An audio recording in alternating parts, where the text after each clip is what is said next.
Okay, welcome very much to Conversations, and welcome indeed. Our guest is Professor Dr. Lawrence Feiner. He's a mathematician, and he's also a principal in an organization. It's called, again, the Cambridge Forecast Group. Cambridge Forecast Group, and he's written a book. We've got it displayed here. Let me read it, if you don't mind, the whole title. Is that okay read the whole with you? title. All right, I will do that. It's The Reagan Revolution and the Developing Countries, 1980 to 1990, a seminal decade for predicting the world's economic future. And there's another side title at the bottom, Together with a Long-Term Historical Perspective with Implications for Predicting the World Economic Future. World economic future. And there's I'm here to say I've read a great deal of it, and there's a great deal to be said, and it's an honor to welcome you to the program. Okay, and thank you for the book and being here. Okay, fine, thank you. I wonder if you could, Lawrence, please, if you could share your background. You're born and raised a little, and education, and then we'll get into talking about forecasting, thinking in civilizational terms about how we can, in turn, understand trends. Right. And that's a good part of what the economics people are concerned with, but it also has large intellectual understandings of the movement of civilization, a big theme. But could you share your own background in terms of education? I was born in the Bronx in 1942. Mm-hmm.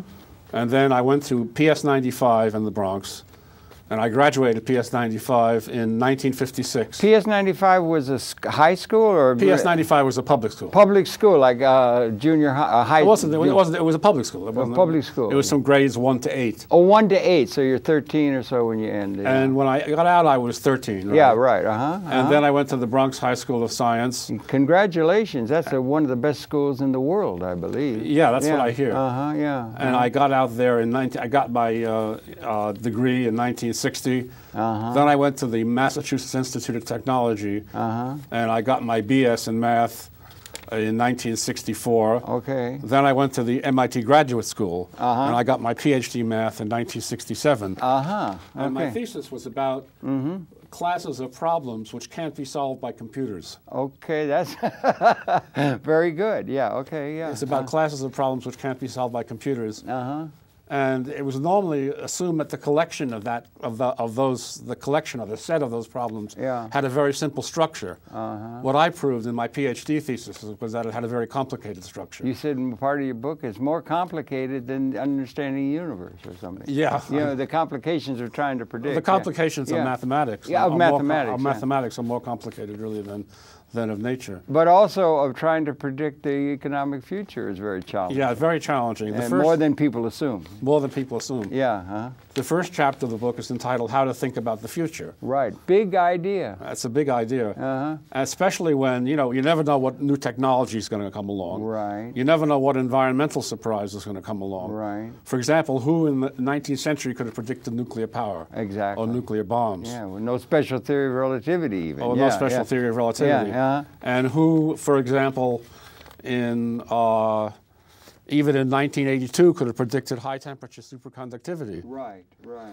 And or something like the hole in the ozone layer, which was discovered in 1980s. It was really worrying. Thank God for Montreal. Yeah, thank God for Montreal. The protocols, which seemed to... That was a real worrying thing. That was a real worrying thing, right. Yeah, Well, that's really very interesting. And then that can also be put on a larger tablet. One of the things you could do is, who could have predicted... If you were on this planet 4 to 7 million years ago, there were no Homo sapiens. No, there were no Homo sapiens. Contained in Australopithecine, or Lucy. Yeah, Lucy. We were contained in that. We were in the future, right? Right, exactly. And then there's a process of speciation. And that comes in terms of evolutionary process, you know what I mean? Right, exactly. So it's really hard to put events or things particularly when you bring in time, and that's what you're doing with your projection and the group. I think you're trying, or the whole economic enterprise is trying to understand the future when there are new synergistic new things coming all the time. Anyway, the first chapter of the book, as I said, is entitled How to Think About the Future. Okay. And it's basically how to get a stable conceptual platform upon which to evaluate environmental and technological surprises as they come along. Could we call that an operating manual for spaceship Earth? No, not really. It's an operating manual for the economy of Spaceship Earth. The economy. The economy of Spaceship Earth. Okay. And the basic point to keep in mind is that the Industrial Revolution, which started in England in the late 18th century, spread eventually into more and more parts of human life. It did. To more and more parts of human society. To where it's now everywhere. Where it's now everywhere. It's in the developing world. It's in the service economy. More and more parts of the service economy are becoming, under the aegis of the capitalist free market system. Right. Yeah. 1776 was Adam Smith's Wealth of Nations. Invention of the steam engine. Invention of the steam engine. The Scottish Enlightenment. Yeah, the Scottish Enlightenment. And then those rebels across the ocean from the feudal order in Europe, George Washington and co. made a lot of trouble for the feudal order that had held legitimately, politically, in their own view, in the world of the view, accepted the legitimacy of the feudal orders that had held for 100,000 years after Rome, right? Anyway, the second chapter of the book is entitled Growth and Human Capital. Okay. Now, human capital is basically those set of industrial applicable skills that allow people to be productive in the economy. Okay. That's what human capital is. And this is economic growth and human capital. And it concerns the so-called new growth theories. Okay. New growth theories circa 1988, Robert Lucas and Paul Romer. I don't know if you've ever heard of them. I've heard, but not well. Not well familiar, yeah. And they're kind of wishful thinking. Okay. They were designed to show that the developed economies could grow without the participation of the developing economies, either as consumers or producers. It was so-called growth on a fixed factor, that on a fixed population, the economy of the developed economies could continue to grow. And I showed that it was based on a mathematical error. They were using human capital per worker, when in fact the statistics were human capital per capita. And that changed the outcome of their. That's what we're trying to develop and everything. They have a labor theory of value. It informed Marx. Yeah, that was Marx. A lot of other people. Is that relate? No, that's not the labor theory. That's almost the exact opposite. Okay, please explain. Talk a little slower and explain the importance of that which you just said. Yeah. Okay, this was the so-called new growth theories. Okay, this is what about? This is. It's basically growth on a fixed factor. For example, when are you talking that this emerged in a major This emerged in the big way in 1988. 88, after Reagan. Yeah. After Reagan, 1988, and basically, it wanted to show that the economy of the developed economies could grow without the participation of the developing economies. Is it true? I'm talking like a layman now. Isn't it always been the case that there's a few people at the top, in quotes, that take care of themselves very well and don't care very much about the mass of the people? Hasn't it always been like that? That's always been like that. Kings and everyone else were slaves or serfs. That's always been like that. So is that just a projection of that you have a leadership group that lives? Yeah, right. Exactly. That's exactly what it is. That could be projected. That's exactly what it is. Why, if it had held for all of history? Why wouldn't it have been able to hold after 1988, or would be able to hold after? They were learning from history. That's starting in the 1970s. Starting in the 1970s. In fact, the stagnation began to take place in the developed economies. It was a conundrum, wasn't it? And they really needed the developing economies to grow. Okay. They needed the developing economies, an engine of growth. And in fact, our book.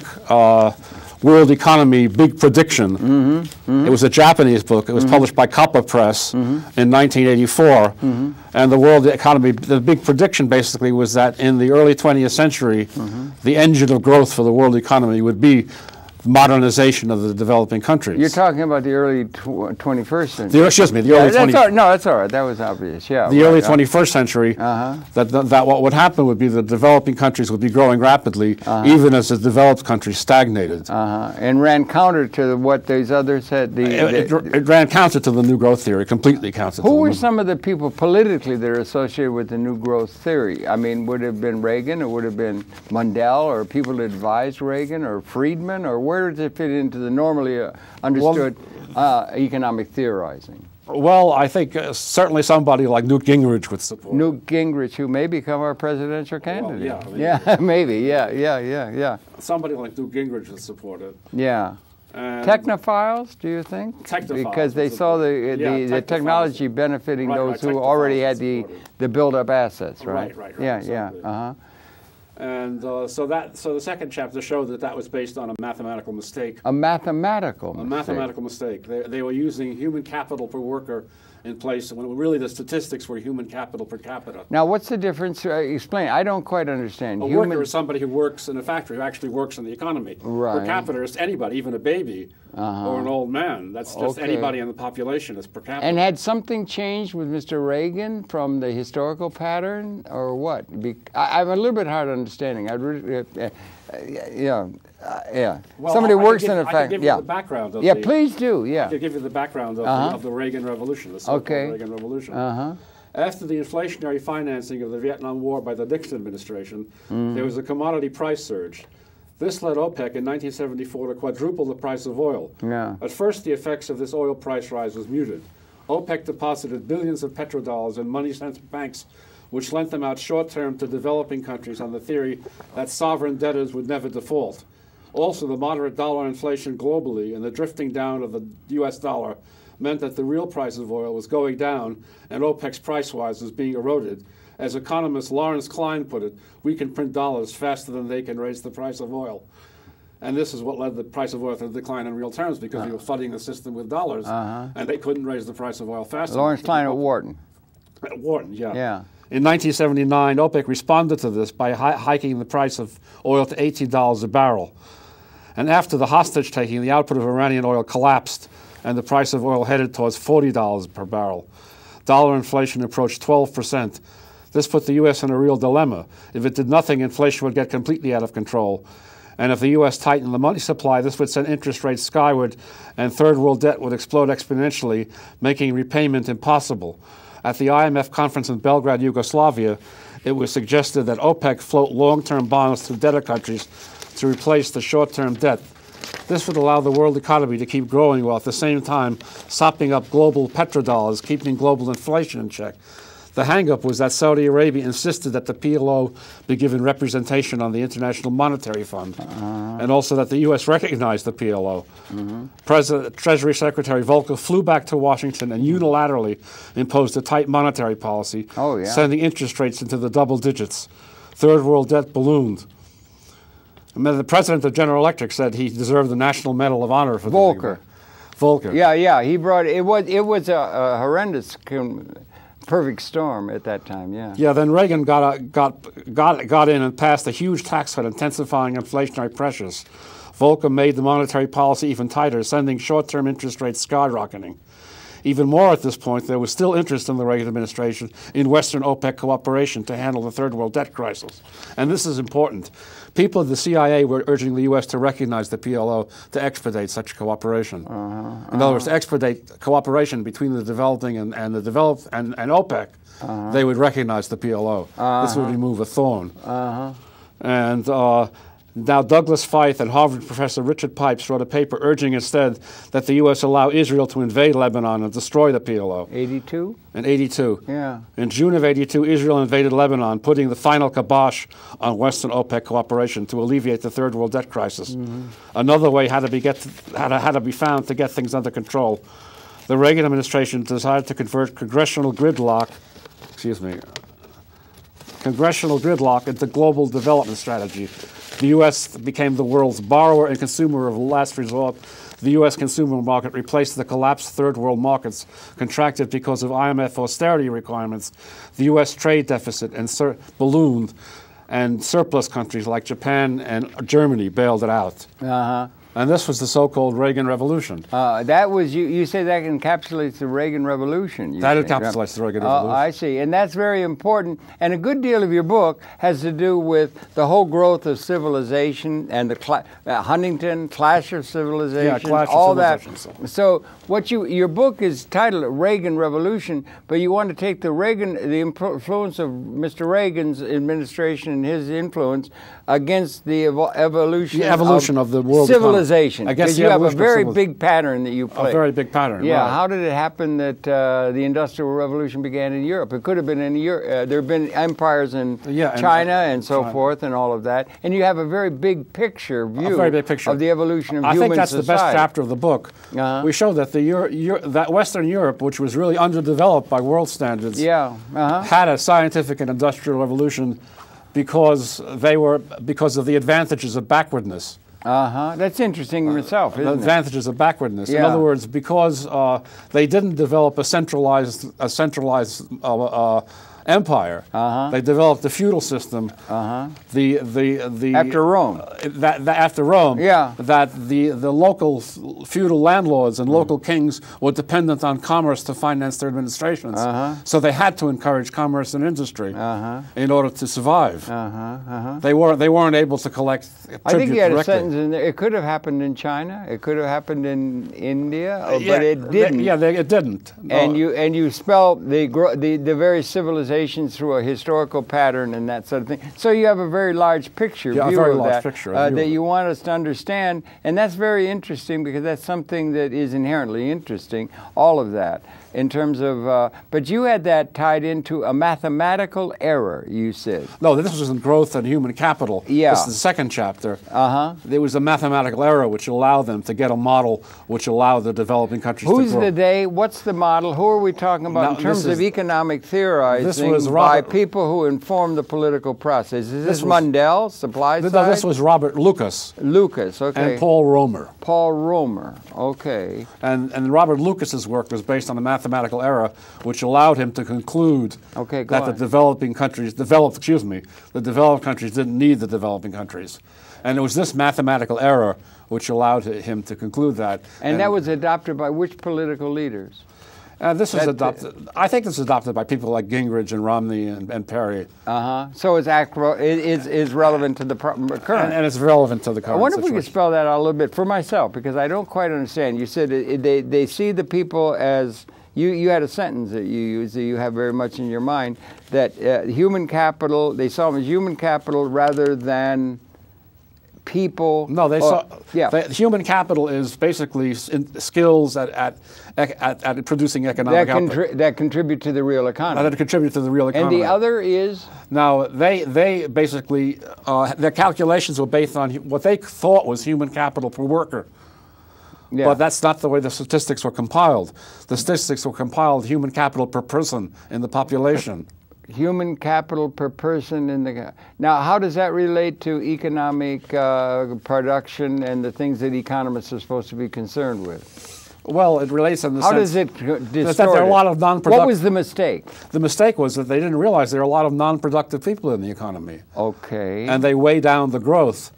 And so it's not the case that the developed world could grow without the developing world.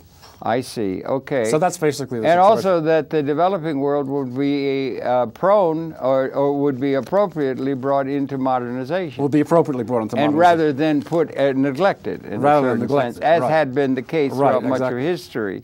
And also, Lord Keynes, Lord Keynes, who set up international monetary, in a sense, I think it's still the system that exists in the world, International Monetary Fund, World Bank, political thinking and so forth. He set it all up with the general theory, and then he did write a letter to his grandchildren. I don't know if you were aware of that. Yeah. He wrote a letter to his grandchildren in 1930, and he said in the letter, you're going to be confronted, I think he called it a disease, that's very hard to understand from where he was writing, 1930.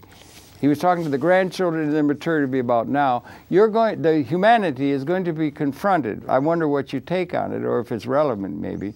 But he said, you're going to be confronted with technologically induced massive unemployment. Right. I don't agree with that. You do not agree? No, I don't agree with that. Okay, that's an important issue. That's an important point. And it gets to a thing that you're talking about. Even if food production is automated, and even if industrial production is automated, there are so many things that people need to do in order to satisfy human desires, services, restoring the environment to the extent that's necessary, education, commercially, that the amount of commercially oriented transactions will continue to increase, even if there's automation. Oh, even if there's automation. So would that be the same as, like, I was in Detroit. I was raised in Detroit. Matter of fact, when I was a young lad on 16th Street, Mr. Ford, when he was about 10 years old, used to tinker in our grandmother's garage. I used to work on a construction crew. Did you really? Yeah. Yeah. But he did. Then he went and he set up a factory in Detroit.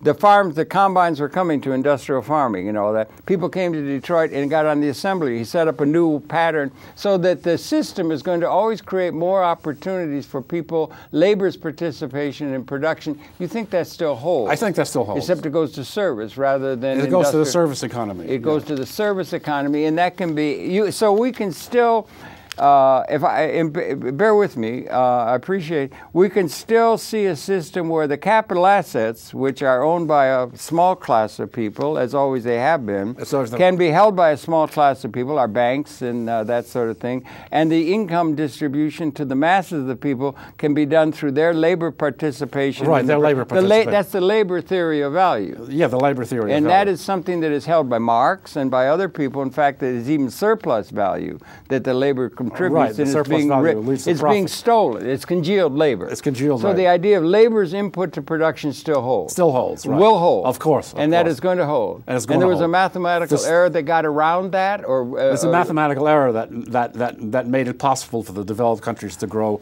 without the developing countries. No, that's a different issue, that's a different issue. That is a different issue. That's a different issue. I'm trying to get at the basic premises of economic theorizing. The basic premise is that satisfying human desires is always going to require the efforts of billions. Satisfying the desires and needs of billions of people is going to require the efforts of billions of people. If a mother is there with her daughter who's just, let's say a young daughter, 13, has just had a terrible thing, she's all upset emotionally or something, and she sits there and talks to her in a meaningful kind of way, there's real dialogue going on, real communication and so forth, and there's no money exchange, is that a human thing? Yeah, that's a human thing. That's not entered into the economy. That doesn't enter into the economy. No, she should be, instead of talking to her in that emotional way, a really important way of mothering and relating humanly and everything about something really important, or those kind of things come up in life when people are in things.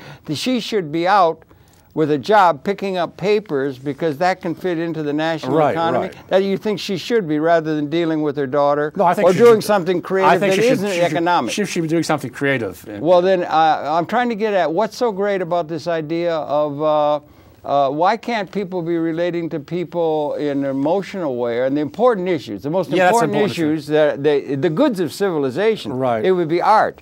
A painter is painting a painting, and it doesn't sell, it wouldn't sell, or it doesn't have any value or something. Well, the fact is, they should be getting a job doing something in a corporation, pushing pencils or doing something that can be creative. I don't quite see what's that. And you think Keynes is wrong? I don't think Keynes is wrong. No, I think and the idea that we're going to have technologically induced. I don't think a contribution to unemployment. And the lack of a system to be operating where the capital assets that are creating wealth and technology are owned by a tiny class like kings on the hill, and the people have only got a job like serfs on a feudal estate in some service things that they allow to happen. I don't quite see. Well, I think that people can do their artistic things on the side, and still. The important things are just put aside. If there's a little time left, you can do something really important like talk to your daughter or be a human being. Yeah, I think that's unfortunate. But the really important thing is to get some job doing something for a big corporation that owns all the assets and finds a little service thing for you to do to move paper clips or something. Right. You think that's important that they do that? No, I don't think it's important. And they distribute demand I don't think it's by important. people being like wage slaves to the people who own the I don't think assets. it's important that they I'm trying to get to this, you understand. Yeah, I understand. Where do you stand on that? Well, I don't think I don't agree with it. Okay. But unfortunately, in a capitalist system, that's the way it's going to be. Wait a minute. So it's a system you don't agree with, but it's a thing that has to be because of some mathematical law of physics or something? No, not because of some mathematical. No, why?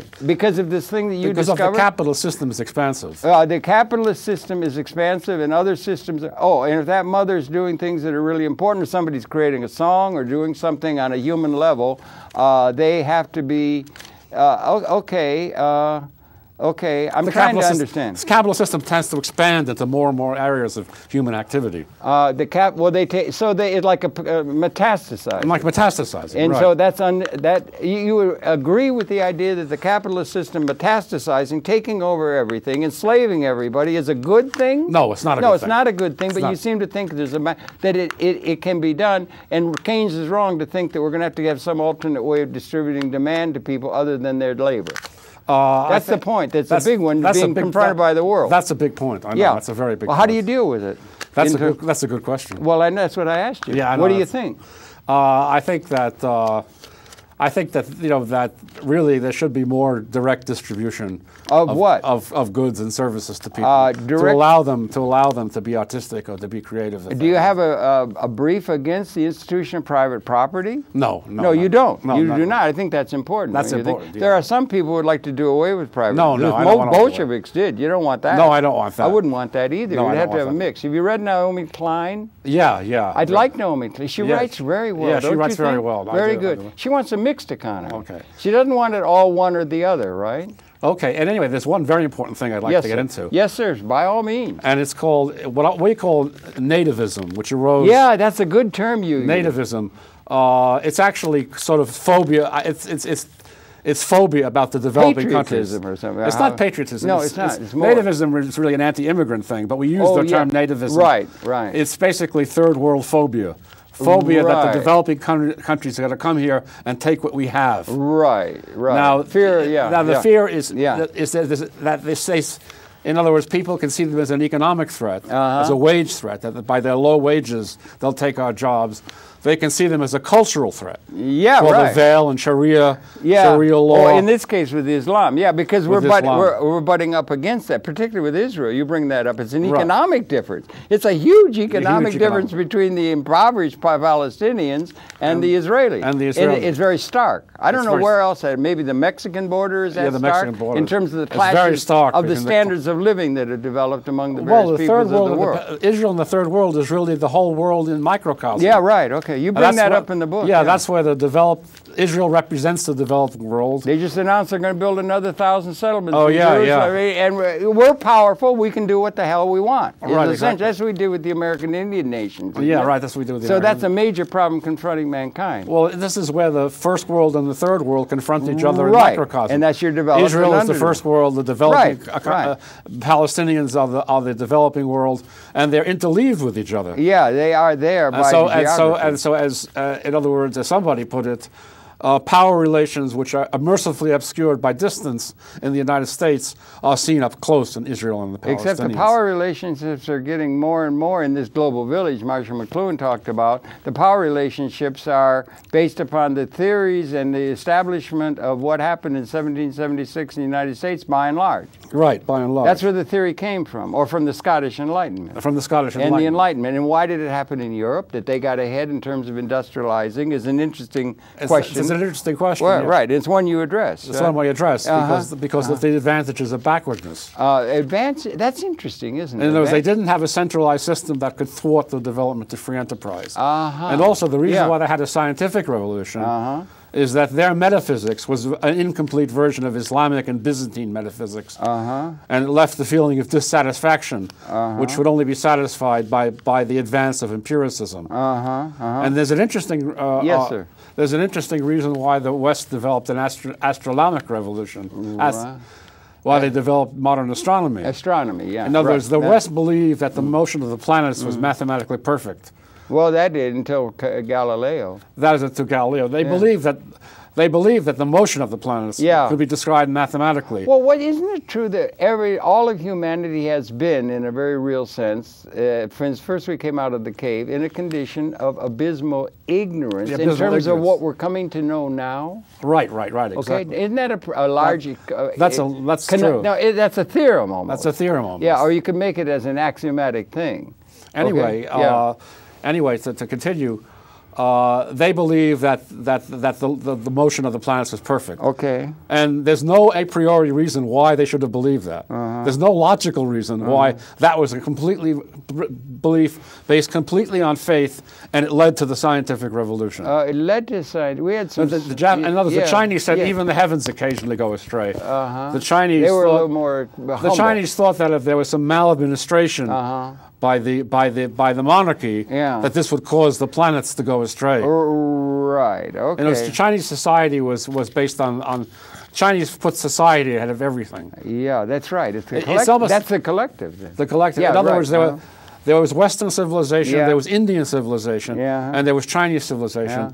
And it was almost as though they couldn't incorporate all three aspects of human life simultaneously. Kipling said it, didn't he? In other words, China put thought in a straitjacket through the Confucian learning and deified society.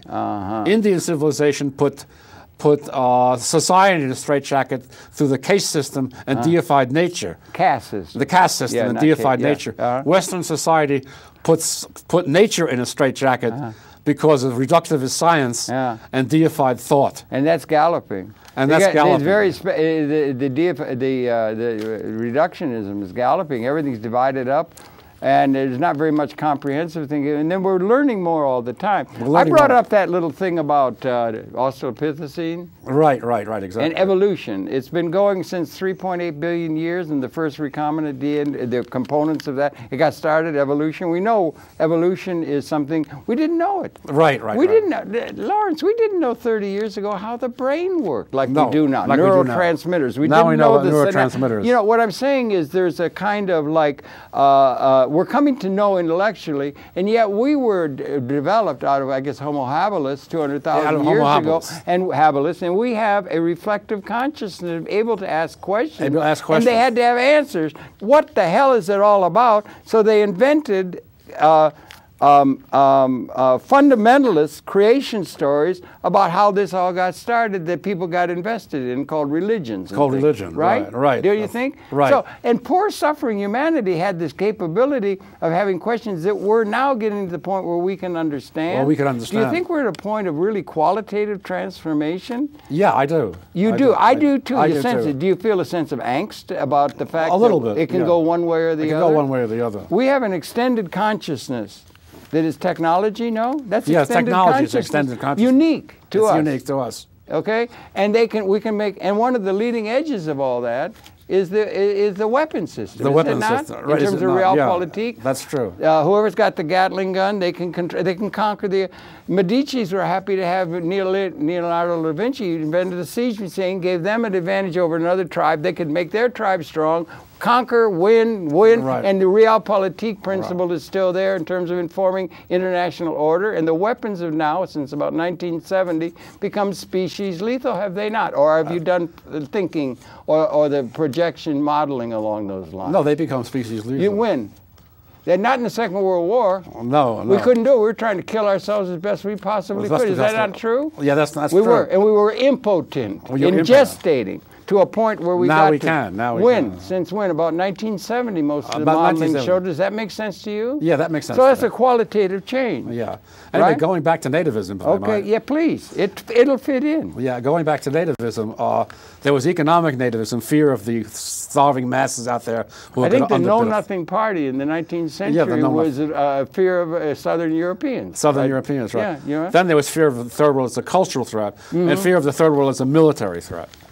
Now, first it was when the Soviet Union was still around. It was fear of communism. Yeah, that's right. The commies. The commies, and now it's fear of terrorism. 9/11. Well, now it's a sort of abstract fear, and it tends to be the Islamic movement. It's the Islamic movement. Huntington is a threat, and all that. Yeah. A cultural threat and a terrorist threat. Right.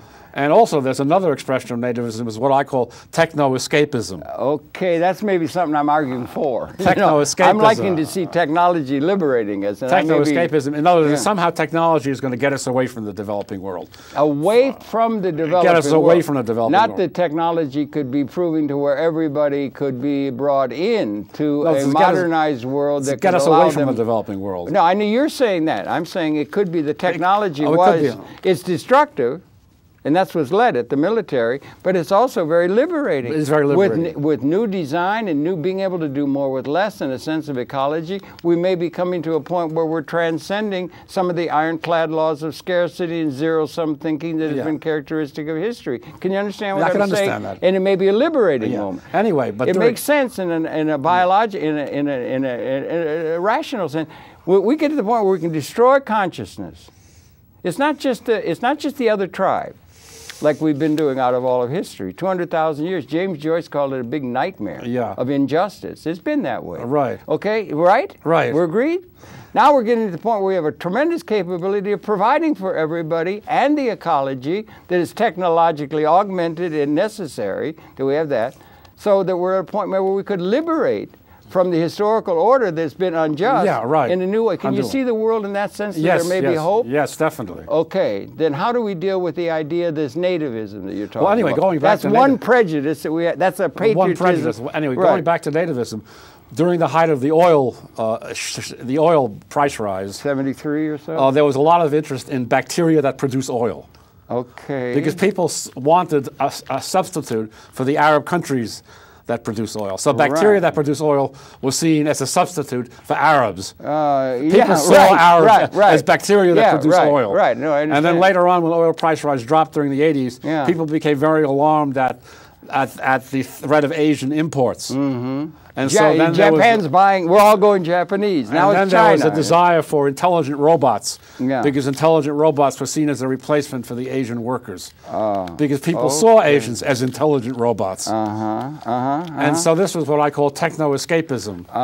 And probably the sine qua non of techno-escapism was the so-called cold fusion fad. Yeah, it didn't work. Pons, right? Pons, Pons and Fleischmann. Apparently there's nothing to that, right? And people believe, with no evidence whatsoever, in this cold fusion. Right. Because people thought we would do for a technological innovation. Well, haven't you heard it? We're both of us roughly same. I'm a little older than you, but I can remember always over the horizon, the energy problem is going to be solved by fusion. Yeah. Don't you remember? They say in 10 years we're going to have it, and now it's 20, and it's and never it hasn't come about yet. It never comes about. Is that because it's in the physics? It's not possible? The physics make it very difficult. Yeah. But is it possible to transcend scarcity? I think so, yeah. You do? I do. Do you realize how important that is? Through biotechnology. Through biotechnology. But I'm talking about the scarcity is, it's zero sum. It's zero sum. And the institutions are all zero sum. And the nativism is zero sum. There's not enough for me and them.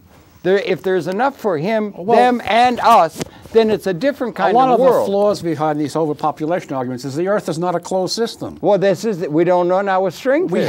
We have radiant energy from the sun. Yes. So the Earth is not a closed system. If we can find a way to appropriate solar energy, then a lot of our problems will be solved. Well, Bucky Fuller, you got some intention with him, right? Yeah, right. But he said the whole, the second law holds in thermodynamic terms. Amazing. I just saw a thing on global warming. It's a matter of 10 degrees of centigrade or something, and for 3.8 billion years we stay in this Goldilocks thing going around the sun, going like that, within a temperature range that is the Kelvin temperature of the sun and absolute zero, and we stay within a range of 10 degrees or 15 degrees Fahrenheit that makes all the difference. Do you understand what I'm saying? I'm saying. It's amazing that I'm a wake up every day, Lawrence, and wonder how the hell everything got here. Yeah, you know what I'm saying? I know, I do too. It's a wonder. It's a wonder, it really is. Don't you think so? No, it really is. Do you think we're at a time of quality? And when you say you think we maybe have transcended scarcity in terms of our modeling, that there's enough where there hasn't been in collectivist terms, I think that with our knowledge and the natural resource and the thing, there's never been enough. We were trying to. Hopefully, with the development of solar energy, we'll transcend we'll transcend scarcity. With the development of solar energy and with the development of biotechnology. One of the things you're doing with your modeling, if I may, in the economic order, you have economics, and then you have what they call venture. You have risk. You have risk. There's risk involved, right? And you have to deal with that if you're advising people to investment and that kind of stuff, right? Exactly. Lawrence Klein is economics modeling and everything. So that's important. So there's a lot of things that are very, very certain. How much of it can be seen in certain terms, within mathematically viable terms, in terms of advising the political class, and how much of it is venture? In terms of advising on economic theory? Or how much of the whole pattern is, I wonder if you can understand what I'm trying to say. I understand what you're saying. Yeah, so... Well, some of it is mathematics, but we don't stress mathematics that much. You don't? In your group? In our group, we stress the qualitative form. And I wrote the book in 1993, actually. Okay. And it wasn't marketable in 1993 because we predicted that in the early 21st century, the developing economies would be growing rapidly, even as the developed countries stagnated. That was considered very far-fetched. I don't think that's so far-fetched. Now it's not far-fetched. No, the emerging markets are very important, are they not? They are. The brick, brick. And there's a link between all of humanity. Right, exactly. Right, even at an ethical level. Anyway, in 1993, I wrote the book in 1993. Yeah. And I moved. Then I moved. I was in Forest Hills at the time. Yeah. Then I had a rather traumatic move, and I lost the manuscripts. I lost the tapes. How awful! I thought, no, that's gone. I really thought it was gone. Tapes, was it dictated, the book? The book wasn't dictated, but it was on discs. Excuse me. Oh, I see. Yeah. I lost the discs. I lost the manuscripts. Yeah. But my partner Richard preserved them on a website, the Cambridge Forecast Group website. Good. And they were all ready to be published. So there was a woman in my building. Yeah. I showed her the last chapter of the book, and she said, "This is definitely worthy of publication." Right. Okay. Good. So I sent it into our universe, and then it was published. Okay. Good. Okay. That's good. So what are you? How do you feel about? Do you realize a couple things we've said here that are pretty staggering in terms of, you think 10,000 generations is roughly the time we've been here as a species? Right. Does that make sense? That makes sense. About 20 years a generation over the long haul? Over the long haul. Running away from cats, getting eaten with regularity. Yeah, I think we were prey right, a good deal of exactly. the time. Now we're the top predator. Right. And we got all these and we got a capability of stopping evolutionary development of consciousness in the universe through the weapon systems and the realpolitik fighting over scarcity. Fighting over scarcity. And where on the other side we can see modeling that we may have actually transcended the material condition of the whole pattern, including scarcity. humanity and the ecology, to where we do not have scarcity. There is sufficient for all, and even an opening on abundance. A qualitative moment of qualitative transformation in evolution. They call it punctuated equilibrium. Right. In evolutionary theory. Yeah, right. Do you think we're coming to the end of the human experience? No. We're coming. No, you do not. I do not. You don't see that. You don't think we have to go to that to get that transformation made? No, I don't think so. You don't? No. Okay, I just wonder. Okay. Okay, that would be that, we're coming to the end of a gestating period, as we did when we came to the end of Homo habilis. And then there was a new appearance. And we're coming into, it's not that large a thing that you're transcending scarcity. No. As an ontologic reality. Not with solar power. Well, no, but to understand, to be in our lifetime. We're at a point where we can contemplate that. I think what so. a huge transformation. Yeah, that is. The difference between liberation to where the mother could be with their daughter, or doing the things that are important, rather than picking up papers to get a paycheck. Right. From her labor participation in the model that's outdated. Right. The institutions are all outdated. They're all outdated. The banking, outdated. everything, all the architecture, notions of human nature, everything is outdated out of history. We have to anchor to it, but there's a new thing coming. Yeah, right. Can you get a sense of that? I get a sense of that. Wouldn't that be exciting to be in that time? Don't you think that's the time we live in? That's the time we live in. Is that part of your book? Well, to some extent it is. Yeah, how does it fit into that? Do you like Occupy Wall Street, guys? Yeah, I do. I do too. I hope it grows and grows and grows, because they're questioning the system itself, the whole system that we've inherited that's inadequate to the future. No? One more thing about Reagan. Anything at all? No, one more thing about Reagan.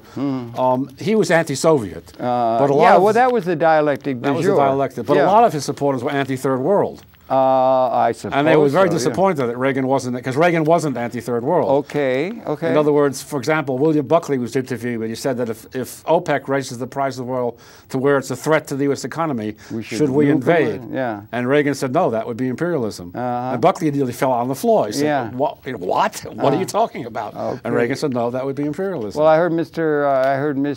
Obama saying to invade Libya would be imperialism, and they did. Exactly. And they got these drones. It's like some dystopic science fiction thing. You don't even have to lose anybody. Right. You can just go kill the wogs. You can go kill the wogs. Have them kill themselves, divide and conquer, and it's imperialism. Right. Is it not or not? Yeah, it is. It is. It is imperialism. And it's okay or no, not? It's not. Or okay. is there? What are the people Occupy Wall Street complaining about? They say they have no particular focus on anything. They're all scattered. They say they're going horizontal. A whole systems thing, Yeah, right. What do you think? Is your book able to help inform part of that horizontal inclusiveness that they want? They don't want just one issue or one tax cut, or this is going to make all the difference like you hear on the news and the politicians.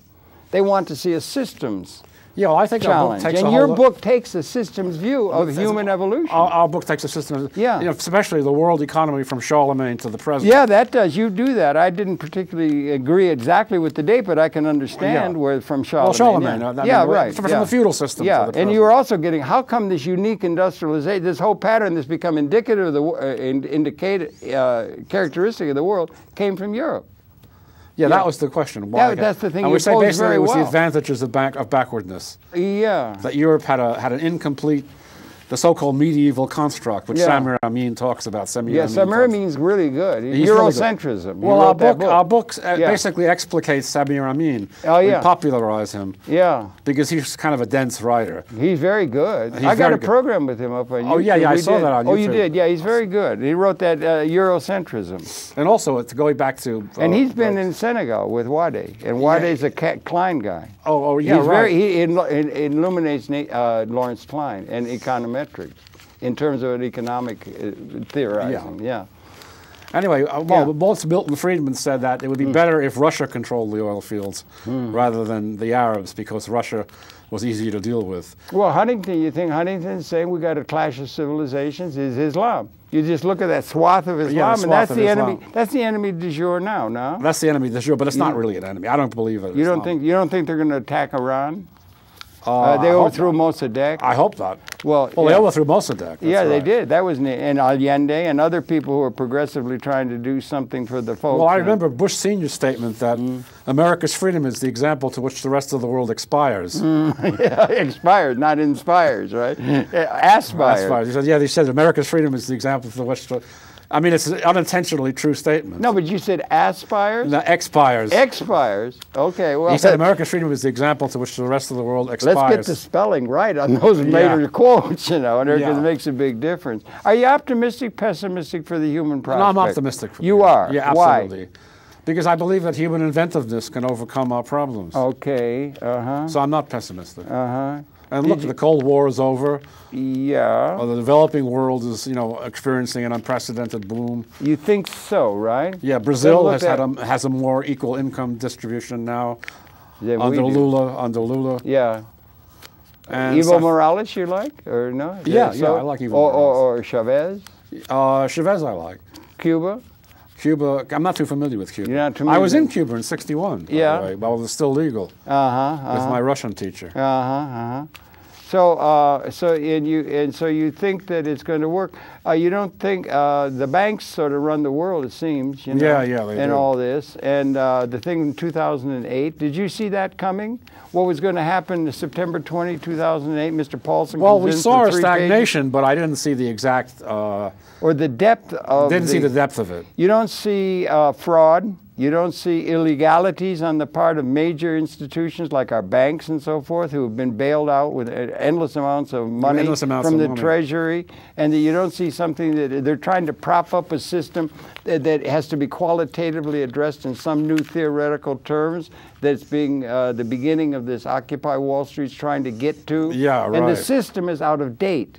It's it's not out of date. just. It's not just. And it isn't adequate. You think the system is adequate if we drift? No, I don't think it is. You don't. So we need a qualitative change? We need a qualitative change. Along what lines? Along with lines of more inclusiveness. More inclusiveness of the body politic. Of the body whole world. Of the whole world, Well, some of the technology is helping the communication. Like the internet and so on. The internet is a wonderful Facebook thing. And YouTube. Isn't it amazing? Yeah, it's amazing to me as an older person. Did you ever interview Marwan Bashara? No, I haven't. No. No. Marwan Bashara. Who is that? Tell me. He was Azmi Bashar's brother. No. And I was a friend of his actually a while ago. Fill me in, please. I don't know. Back in '85, so I was a friend of Marwan Bashara. Yeah, who's Marwan Bashar? I just don't know. Do you know Carola Bechtelo? No, I'm sorry, I don't. Carola. Oh, you don't know Carola? Carl Lesnor? No. Fill me in. Who are these people? Well, Carola was the one. Is there a movement they're part of? Carola was the one who introduced me to you. Oh. She was a very beautiful blonde woman. Oh, well, I would, at a personal level, I'm thinking of theoretical. There could be, I've known a lot of people, but I don't remember. You don't remember it? That's right, I'm getting older. She was the ex-wife of the Jordanian prime minister, and she spoke fluent Arabic, and she used to work for the UN, and she was very familiar with politics in the Arab countries. And she was the one who helped us with our stuff about the Middle East. Oh, I see. Okay, yeah. And oh, you're talking about personalities that we would know. Yeah, personalities that we would know. I'm sorry. There's so many. Yeah, there's so many. I have a hard right. time keeping track of all you know, and everything. And there's so much going on. I don't know what the basis of the. And so your book is to be recommended. I think it's really good because you're taking a long range, and you summarized it in that which you read, down to a mathematical error. Galileo, when he said we're not the center of the universe, that really messed up people's identity. Yeah, that really messed up people's identity. Hieronymus Bosch. Did you see Hieronymus Bosch painting the anxiety that we're not the center of the universe was questioning their identity? Well, it really threw people into a cock loop in Europe and there's still people. The Catholic Church only let them off the hook about 12 years ago for saying that. Yeah. I mean, these things, these big changes that challenge identity are not things that come easily, is what I guess I'm suggesting. Right, no, I agree. Yeah. And we may be going through a similar period, only on a much larger scale. Yeah, I remember in early Europe now, what was it? Was the 15th, the 1500s, the 16th century? I think it was the 16th century. Yeah. People saw a comet. A new star appeared, and it turned out to be a comet. People used to think comets were atmospheric phenomena. Yeah. And this comet was placed at further from the Earth than the Moon, what people thought was perfect, that there were no changes. Suddenly they saw this comet. Yeah. And it was moving through the place that was supposedly occupied by the crystalline spheres that were holding the planets in place. So I wrote that people can be no more surprised than in modern times it would be like the discovery of Bronze Age artifacts on Mars. Right, like that.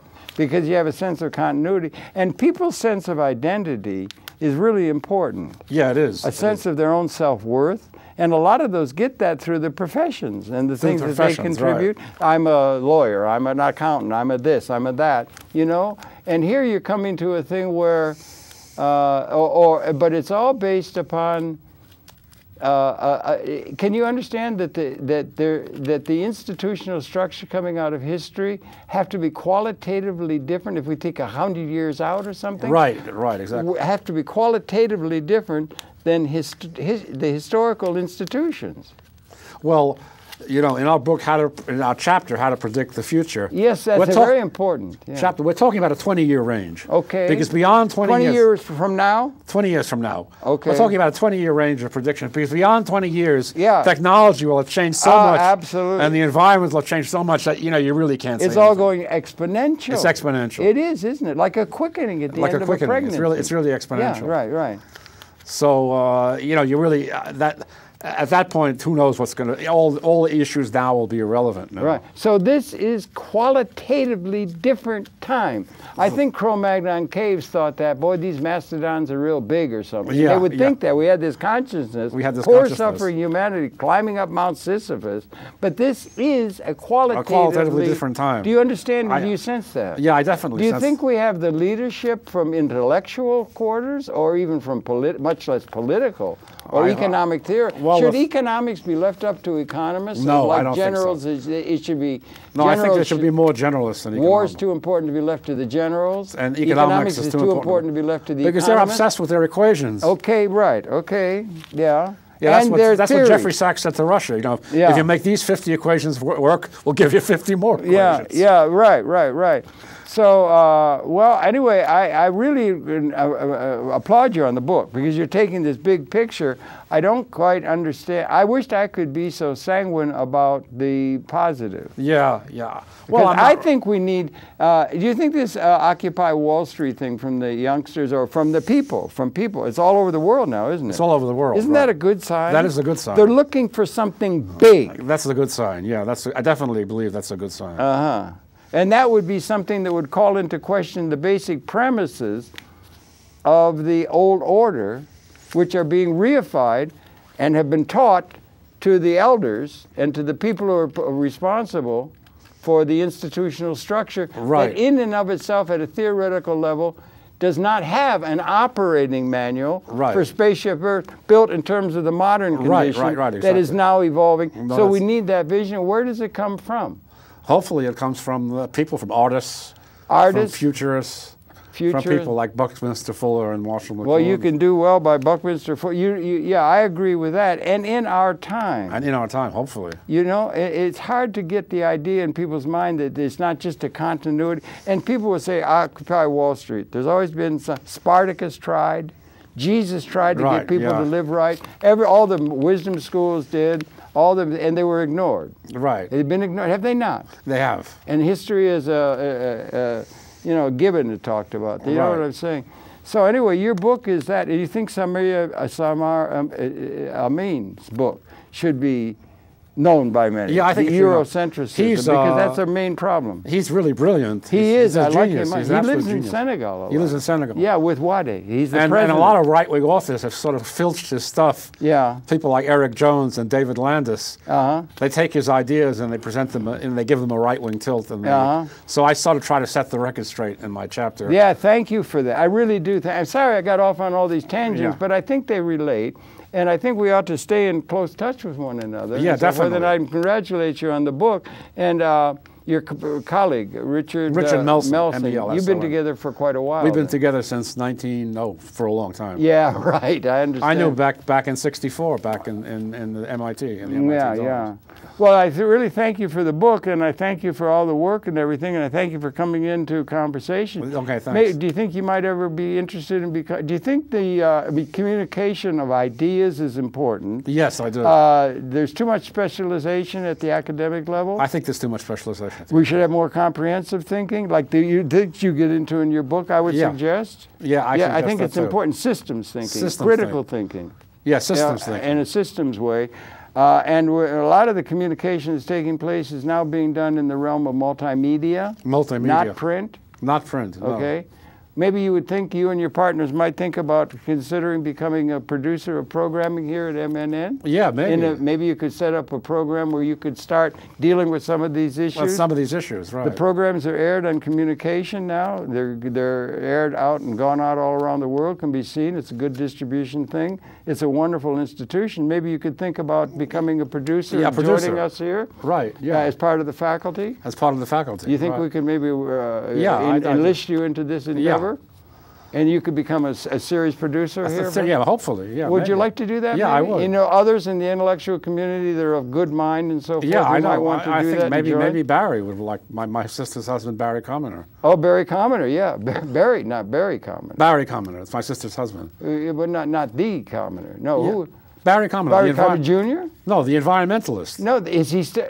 I thought he had passed. No, he's still alive. He's My God, congratulations! He's a giant. He's we want to enlist you in this endeavor, sir. He's 94 years old now. God bless him. Give him my regards. He's writing a book on the origins of life. I'm sorry. I'm so embarrassed. I thought I'd heard that he had passed, and I hadn't, because people are dropping with alarming regularity. That I know. You know what I mean? But by all means, he's a giant. Yeah, he's a giant. Yeah, and everything. So thank you very much for the book and coming in and spending time. Sorry, we got off on a lot of things, but I think we interrelate in our interest. Yeah, I think we interrelate. And I can't be as sanguine as you about the positive outcome, because I'm very worried about the lack of vision. Yeah, the lack of vision. Yeah, so am I. In the political class. Yeah, so am I. And it's getting very, very, and the Congress is becoming dysfunctional, it seems. Oh, yeah, with the Republican Congress. Don't you think, yeah? I think so, yeah. So they got to have some sort of a place where these things can come from. So thank you very much for viewing.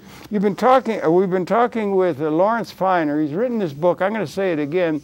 The Reagan Revolution in the Developing Countries, 1880 to 1890, a seminal decade for predicting the world economic future, together with a long-term historical perspective with implications for predicting the world economic future. Very important questions. Congratulations on the book. Thank you for viewing. We'll be coming back again, tomorrow. Thanks a lot. Let's become friends like Louis and at the end of Casablanca, okay? Okay. Thank you for viewing. We'll be coming back again tomorrow. Okay. No, don't take it yet, because the camera's still on it. You got to learn to get the cues on the the cards and stuff. Okay. So we got off on things. I'm sorry. I'm very worried that they're just going to blow it up. Yeah. I hope not. Hopefully not. Well, anyway. So, okay. Well. Yeah, that's it. We've come to the end of the 58 minutes. So if it's not on tape, there's no point talking. We're doing this for YouTube now. Oh, well, we don't have to do you. go into black? Well, yeah, you might as well. Okay. Yeah, okay. So we're doing this for YouTube. Well, whatever we say now will be up on YouTube. It'll be up on YouTube. Okay, But good. but the program aired 18 seconds ago. Anyway, it's, for YouTube. The book is based on an earlier book, a 1986 book, published by Hamana Books. And the 1986 book was reviewed in Asahi Shimbun, and they gave it a very good review. Good, in Japan? In Japan. I can read you the review. Okay, well, if you want to, sure, go ahead. We do have to get on because you have to do another program. Oh, okay. About mortgage fraud. Mortgage fraud, okay. In the banks. And well, so this is just a very brief thing. Yeah, okay, read it. This book provides a new perspective on the dynamics of the world economy. I would recommend this book, especially to teachers of social science, at this time when the Japanese economy cannot be discussed without a global context. I agree with this book's assertion that we live in a time when we should think of economic growth in global terms and that the narrow mindset of pursuing only Japanese economic growth must be avoided. As in their previous work, World Economy Big Prediction, Kappa, publishing in 1984, the authors based their long-term view on the assumption that the modernization of the developing world will be the engine of economic growth in the future. Yeah. And that's the review from Hamano. Oh, listen, I want you to, on YouTube, I want you to, is this the one, my copy? Yeah, that's your copy. Would you sign it? Okay, do you have a It'll pen? make it ever more popular at Sotheby's when we, when we auction it. It'll make it more valuable. Okay, all right. This is added value of a signature. So thank you for the signature and thank you for the program. We got to get on and do another program. And great meeting you and saying hello. And please give my best regards to Barry. To Barry.